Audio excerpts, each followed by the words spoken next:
Hey guys, it's Susie. Welcome back to the channel. Today is May 25th. I am recording this video for tomorrow, May 26th. So I went to Walmart today, hoping to find a Halloween related reading book.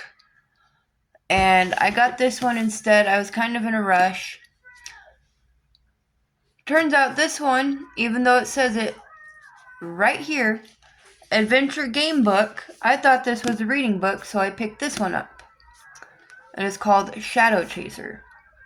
This is actually a book where it's kind of reading, but kind of not. You get to pick your own adventure. Let's read over the instructions, but the cover really caught my eye. I love, this illustration that they did. Really awesome. We'll get into the gameplay and the rules, and then if you guys decide that you want me to do an adventure on camera for the channel, let me know down in the comment section and I will do that if that is something y'all would be interested in. Okay, dark forces are at work in the kingdom of Arkandale. People are disappearing from the border towns, where strange figures move through the hushed streets. Meanwhile, in Helmsgard, wild rumors are starting to spread, but it's only when you peer from your window one cold winter's night that you find out just how close the shadow has crept. From this point onwards, you are in control of an epic adventure. Every choice is yours, and your survival depends upon the decisions you make. There are battles to fight and picture clues to unravel as you draw ever closer to one final, fateful choice. One thing is for certain. As the mysteries of your past are revealed, it becomes clear that it's not just your fate that hangs in the balance. It's the fate of the entire kingdom. How to play. This book is split into numbered entries. At the end of most entries, you'll be presented with a choice about what to do next. When you made your choice, turn to that entry. Your adventure begins at entry 1, but after this, it will proceed in the order determined by your choices. Logbook. Turn to the end of these instruction pages to see your logbook. This is where you'll keep track of all the relevant details of your quest. It's split into the 6 sections detailed below, and you'll need a pencil to keep them all up to date. Life points. You start with 12 life points, but lose points if you're hurt. If you drop to 0, you die, and the game ends. At various points, you'll be able to heal yourself and regain lost life points, but you can never have more than 12 in total. Each time you gain or lose life points, update the number in your logbook. Abilities. You have 4 abilities: athleticism, sixth sense, endurance, and skill. Your starting level for each is 3 points. Before you start the game, add 1 point to the ability of your choice. At various moments in your quest, you will gain more ability points. It's up to you which abilities to upgrade. If you receive more than 1 ability point at the same time, you can add them all to the same ability or spread them across different abilities. You can also lose ability points, and you must decide which ability to downgrade. Remember to update your logbook whenever an ability level changes. Weapons. When you pick up a weapon, write it down in your logbook. If the weapon has a special ability, make a note of it in the same box. Armor. When you pick up armor, write it down in your logbook and make a note of its defense bonus in the same box. Items. You will both pick up and lose items on your adventure. Remember to write down any item that you pick up in your logbook and delete it if you're instructed to do so. Most items can help you in some way. Notes. During your quest, you'll see and learn things that could be useful later on. It might be a small detail or the entry number for a passage you want to refer back to. Whatever it is, you can jot it down in the notes section of your logbook. Combat. You fight by rolling 2 dice. Here's an example of what you'll see before combat starts. The skulls are your opponent's combat points. The aim is to cross them all out, and you must do this within a certain number of rounds. 1 skull is 1 combat point. The number of rounds you have to defeat your opponent is shown to the left beneath their name. At the start of each round, you decide how strong an attack to launch against your opponent. You do this by choosing from 3 options. Roll 7 or more, your opponent loses 1 combat point. Roll 9 or more, your opponent loses 3 combat points. Roll 11 or more, your opponent loses 5 combat points.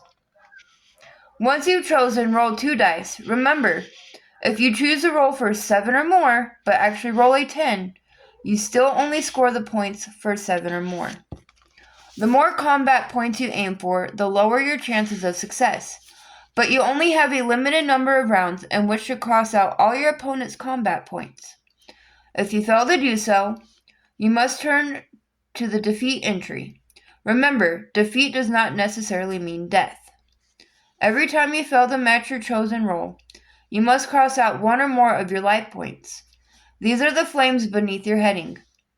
1 flame is 1 life point. To find out how many to cross out, look at your opponent's damage rating, which is shown to the right beneath their name.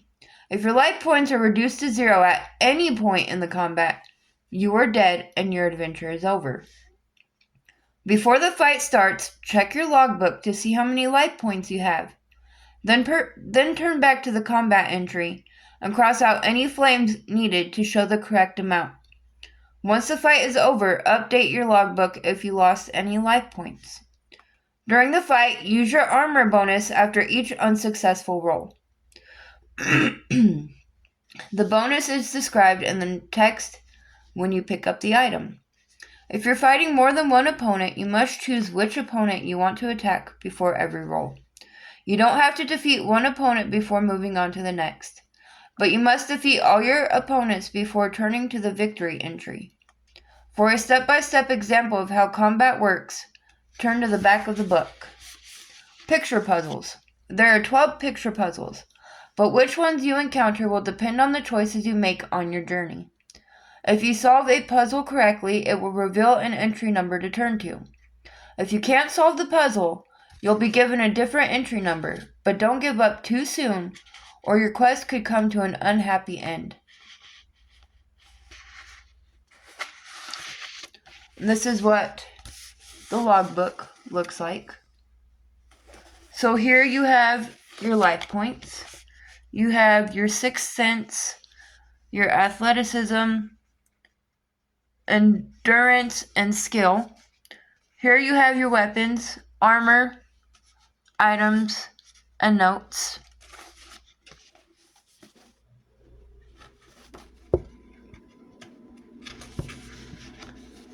And this is how it starts out for your journey.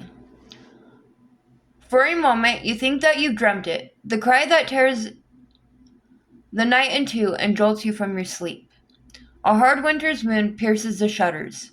Then there's a scrape of metal and a bang at the door. Your hand closes over the locket that you keep beneath your pillow, and you cross the floorboards to peek outside. There are 5 figures, dressed in dark cloaks with hoods over their head. The leader raises his gloved fist to strike the door, and then stops, as if sensing something. He looks up, and you pull back, but not before catching a glimpse of his face. It's deathly white, and his eyes are sunken and sightless.